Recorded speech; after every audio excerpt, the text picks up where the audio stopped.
A printer status report provides information about your printer and can help troubleshoot printing problems on your HP DeskJet 2600 series printer.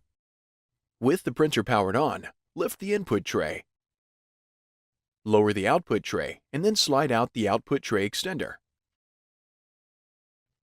Load plain white paper into the input tray and then adjust the guide so it touches the edge of the paper.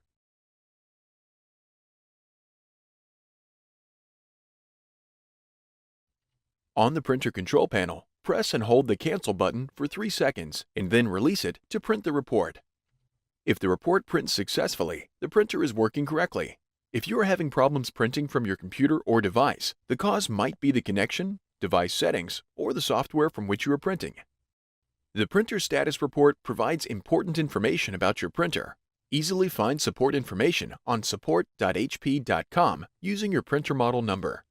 Access the printer's embedded web server by entering the IP address or hostname into the web browser of a device on the same network as the printer. And prepare for replacing the ink cartridges with the estimated ink levels for each cartridge.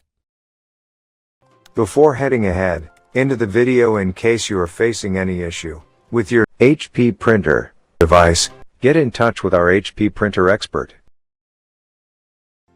Thanks for watching, and don't forget to smash that like button and hit the subscribe button so that you don't miss any of our videos. And in the case face any problem, get in touch with the experts.